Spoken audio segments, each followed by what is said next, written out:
नमस्कार। तो हमारा अगला चैप्टर है क्वाड्रिलेटरल। ट्रायंगल चैप्टर हम ऑलरेडी देख चुके हैं। ट्रायंगल क्या होता है?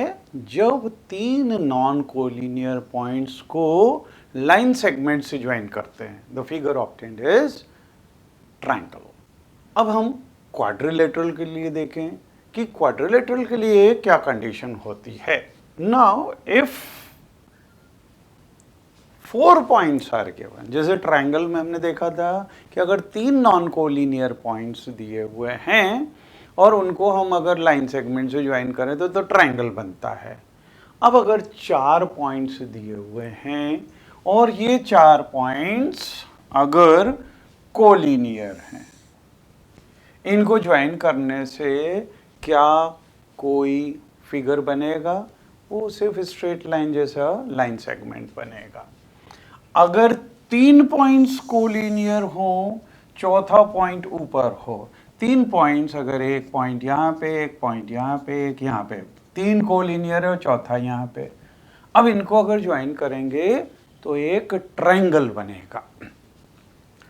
और अगर no 3 points are collinear, 3 points collinear नहीं हैं, अब अगर उनको हम ज्वाइन करेंगे तो इस तरह का या इस तरह का फिगर बनेगा और जिसके अंदर 4 साइड्स होंगी, है ना? तो we will get this figure. तो figure formed by joining 4 points in an order is called a quadrilateral। तो ये यहाँ से हमारे पास में डेफिनेशन आ गई इसकी क्वाड्रिलेटरल की। फिर क्वाड्रिलेटरल के अंदर 4 साइड्स होंगी, 4 एंगल्स होंगे, 4 वर्टाइसेस होंगे और 2 डायगोनल्स होंगे। इसके अंदर 2 डायगोनल्स भी होते हैं, ठीक है।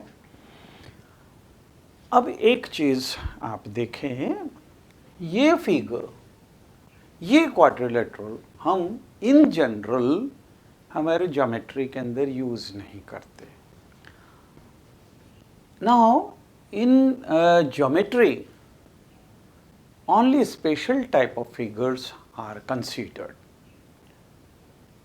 और geometrical figures are always convex figure। अब ये कॉन्वेक्स फिगर क्या होते हैं? ज्योमेट्रिकल फिगर्स हमेशा कॉन्वेक्स फिगर होते हैं, convex figures.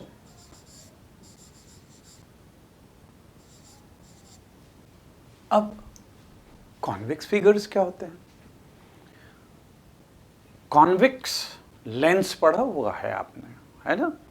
Convex lens, convex lens मतलब इसको हिंदी में बोलते हैं उन्नतोदर लेंस। उन्नतोदर लेंस मतलब उन्नत हो उदर जिसका, मतलब जिसका पेट उभरा हुआ हो।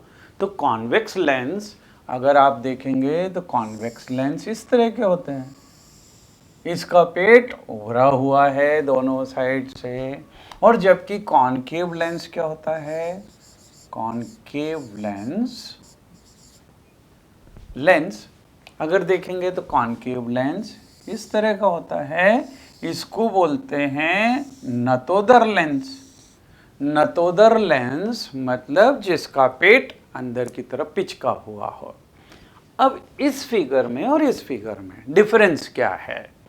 डिफरेंस ये है, अगर इसमें इस फिगर के अंदर कहीं पे भी हम 2 पॉइंट्स लें और उसको ज्वाइन करें तो ये लाइन सेगमेंट का हर पॉइंट फिगर के अंदर आता है, ठीक है। और अगर हम इसके अंदर एक पॉइंट इधर लें और एक पॉइंट इधर लें और अगर इनको ज्वाइन कर दें तो देखिए कितने सारे पॉइंट्स ये फिगर के बाहर चले गए, ठीक है। तो ये जो फिगर है ये कॉनकेव फिगर है और ये कॉन्वेक्स फिगर है। और ज्योमेट्रिकल फिगर्स हमेशा कॉन्वेक्स फिगर्स होते हैं, जिनके अंदर अगर हम 2 पॉइंट्स लेंगे, देखिए आप ट्रायंगल बनाओ, क्वाड्रिलेटरल बनाओ, इस तरह का ऐसा इन जनरल हम बनाते नहीं हैं, है ना। तो ये हो, सर्कल हो, इनके सब के अंदर अगर हम कोई से भी 2 पॉइंट्स लेंगे और उनको ज्वाइन करेंगे तो उनको ज्वाइन करने में all the points of that line segment will lie inside the figure, है ना। अब जैसे हाथी का फिगर वो कॉन्वेक्स फिगर नहीं है, एक सूंड का पॉइंट ले और एक पैर का पॉइंट ले, अगर उन दोनों को ज्वाइन कर देंगे तो बहुत सारे पॉइंट्स फिगर के बाहर चले जाएंगे। So geometric figures these are always convex figures. तो इसीलिए इन जनरल हम क्वाड्रिलेटरल ये वाला कंसीडर करते हैं, this is concave quadrilateral, okay. और थ्योरम्स वगैरह भी जब हम प्रूव करते हैं तो हम ये वाला फिगर क्वाड्रिलेटरल के लिए कंसीडर करते हैं, ठीक है। Now we will see different types of quadrilateral.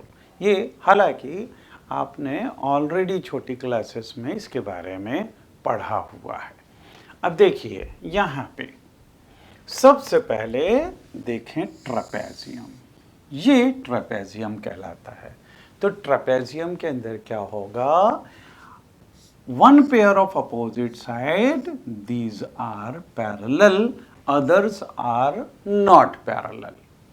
तो केवल अगर एक पेयर साइड्स का पैरेलल होगा तो उसको बोलेंगे trapezium.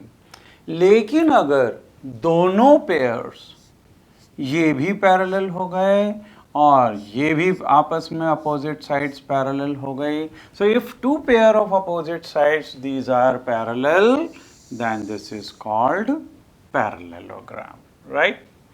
Then third is not parallelogram, this is rectangle.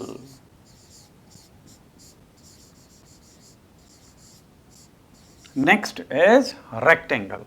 तो rectangle actually parallelogram ही है, लेकिन उसके अंदर एक कंडीशन लगा दी कि ये एक एंगल 90 डिग्री बना दो इसका, तो ऑटोमेटिकली ये यूं खड़ा हो जाएगा और ये रेक्टेंगल बन जाएगा, ठीक है। तो rectangle is also a parallelogram in which one angle is right angle, ठीक है। इसके बाद में हम आते हैं रोहम्बस पे। रोहम्बस, अब रोहम्बस खुद एक पैरेललोग्राम है। इसके अंदर अगर चारों साइड्स इक्वल कर दें, मतलब ये अगर चारों साइड्स हम इक्वल कर दें तो जो पैरेललोग्राम है वो रोहम्बस बन जाएगा, ठीक है। So rhombus is also a parallelogram in which all 4 sides are equal. Rectangle is also a parallelogram in which one angle is 90 degree, right. फिर अगर इस रेक्टेंगल के अंदर चारों साइड्स इक्वल कर दें, पैरेललोग्राम में चारों साइड्स इक्वल की तो रोहम्बस बन गया। रेक्टेंगल में अगर चारों साइड्स इक्वल कर दें तो वो स्क्वायर बन जाएगा, ठीक है। So next is square. Square is a rectangle in which all 4 sides are equal. Then kite shaped quadrilateral, इस क्वाड्रिलेटरल के अंदर adjacent sides these are equal, these adjacent sides are equal, okay। तो ये हुए टाइप्स ऑफ क्वाड्रिलेटरल। अब इसके अंदर कुछ स्पेशल चीजें नोट करने की है। पहला, a square is a rectangle and also a rhombus. Second is a parallelogram is a trapezium. ये पैरेललोग्राम, क्योंकि इसके अंदर एक पेयर तो पैरेलल है ही, so this is also a trapezium. Then a kite quadrilateral is not a parallelogram, तो ये तो पैरेललोग्राम हो ही नहीं सकता। फिर a trapezium is not a parallelogram, ये पैरेललोग्राम हो नहीं सकता क्योंकि इसकी दूसरी अपोजिट साइड्स पैरेलल नहीं दी हुई है। Fifth is a rectangle or a rhombus is not a square. ये रेक्टेंगल भी स्क्वायर नहीं हो सकता क्योंकि इसकी चारों साइड्स इक्वल नहीं होती। न रोहम्बस स्क्वायर हो सकता है क्योंकि इसके अंदर एक एंगल 90 डिग्री नहीं है। तो ये चीज़ें आप याद रख सकते हैं। Properties of quadrilateral. अब हम एक एक करके और क्वाड्रिलेटरल की प्रॉपर्टीज देखेंगे।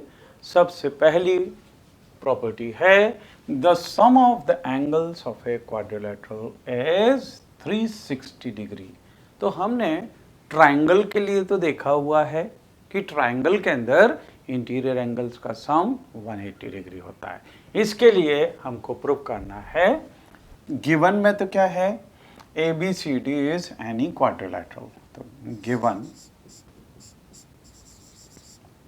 Given is ABCD is any quadrilateral। ठीक है, कोई सा भी क्वाड्रिलेटरल है। और टू प्रूव में आएगा, टू प्रूव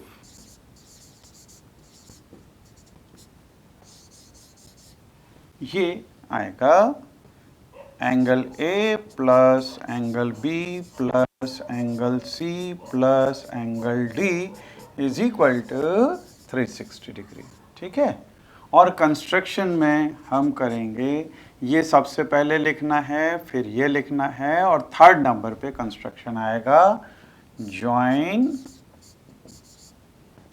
AC। इसको ज्वाइन कर दिया, मतलब डायगोनल बना लिया। अब प्रूफ के अंदर, प्रूफ में देखें हम,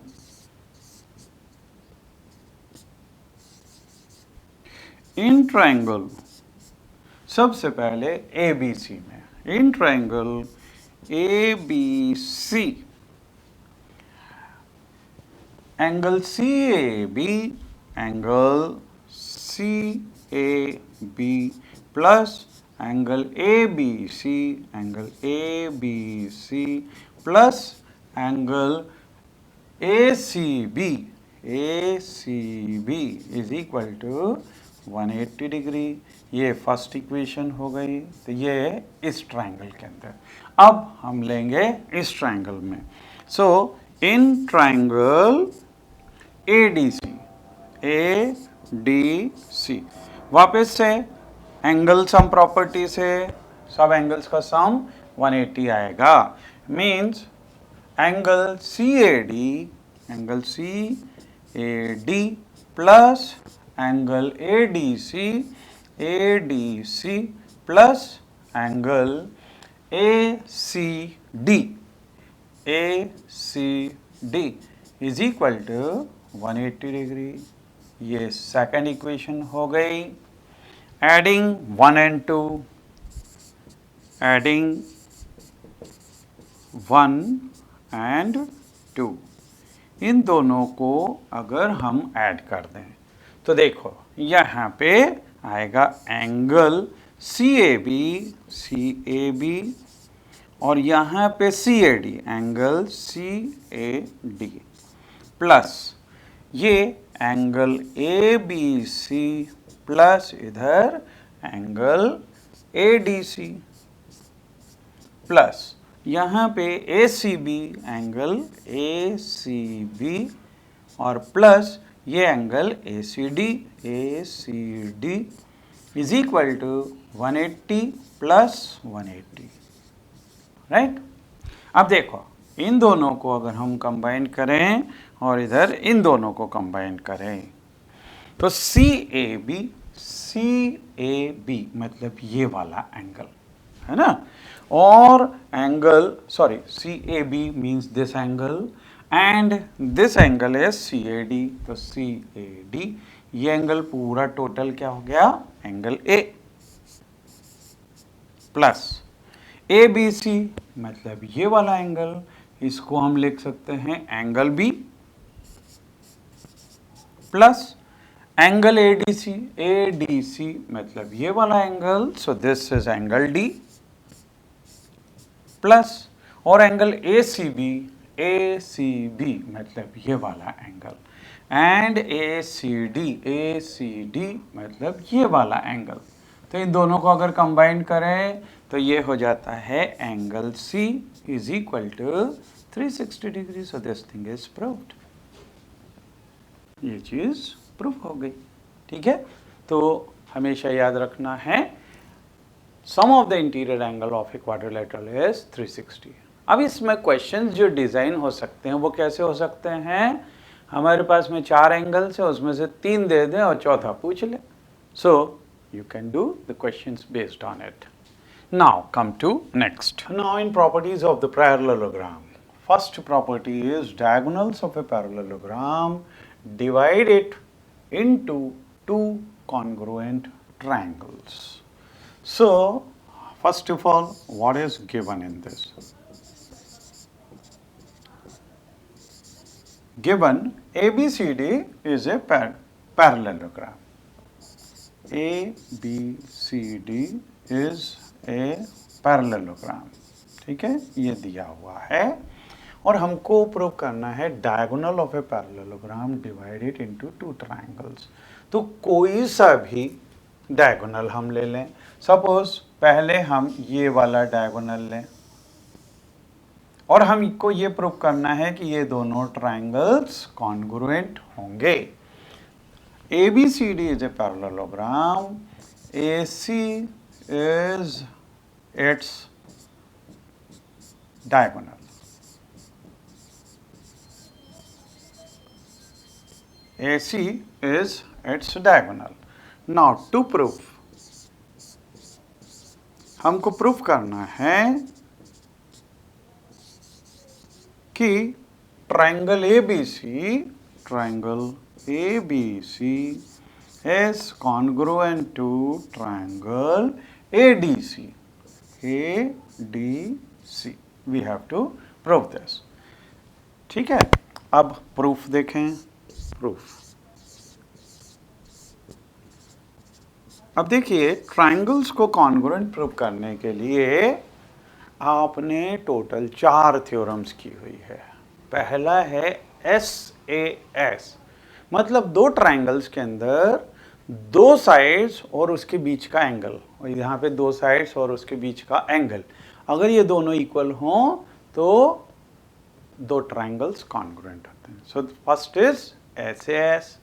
दूसरा है ASA, मतलब 2 एंगल्स और इंक्लूडेड साइड, अगर एक ट्रायंगल की वो 2 एंगल्स और इंक्लूडेड साइड के बराबर हो, then also these 2 triangles are congruent. इसको ASA बोलते हैं।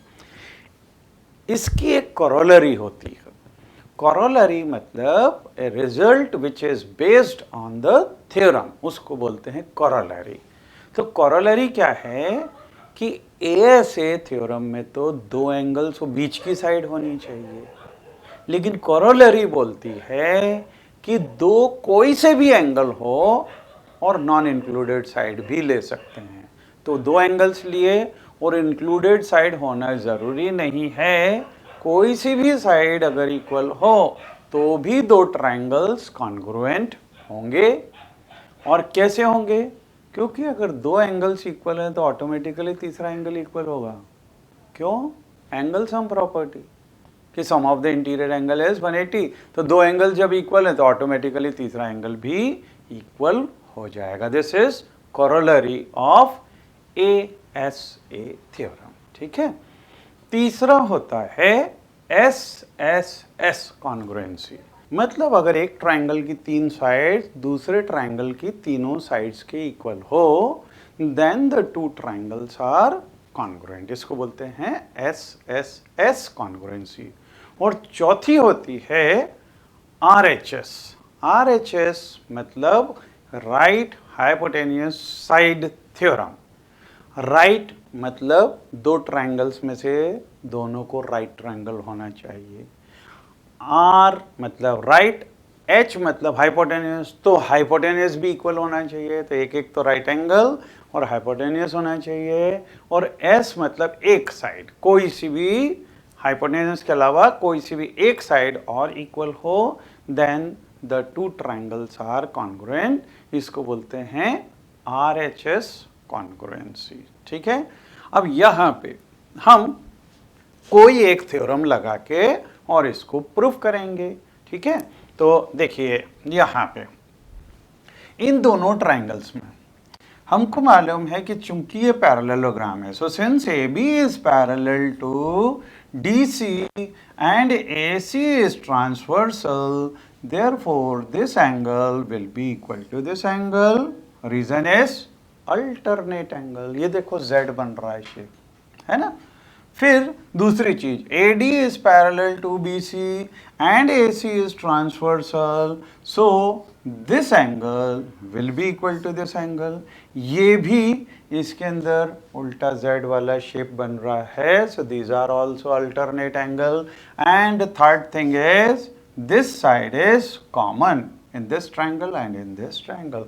So by ये देखिए दो angles और included side, इधर दो angles और included side, so these two triangles are congruent by ASA theorem. ठीक है, तो these are congruent, तो we can prove this in triangle. सबसे पहले हम लिखें ABC and triangle ADC. First thing, angle BAC is equal to angle ACD. Reason is alternate angles, right? दूसरा है angle DAC is equal to angle ACB. So angle ACB is equal to angle DAC. Reason is again alternate angles. और तीसरा AC is equal to AC is equal to AC. Reason is common side, and therefore these two triangles, triangle ABC is congruent to triangle ADC. Reason is A congruency. So these two will be. अच्छा, जैसे हमने ये diagonal से ये दोनों triangles को congruent prove किया, ऐसे ही अगर ये डायगोनल ड्रॉ करेंगे तो ये दोनों ट्राइंगल्स कॉन्ग्रुएंट प्रूव हो सकते हैं. So we can write similarly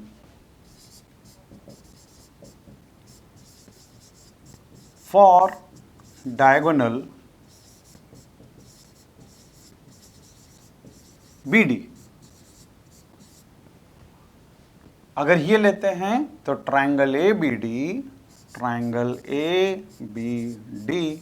will be congruent to triangle BCD. बिल्कुल इसी तरीके से हम इसको भी प्रूव कर सकते हैं. ठीक है. सो this is first theorem and this is first property also, कि अगर किसी पैरेललोग्राम में हम डायगोनल ड्रॉ करेंगे तो वो डायगोनल इसको पैरेललोग्राम को दो इक्वल ट्रायंगल्स के अंदर डिवाइड कर देगा. Thank you.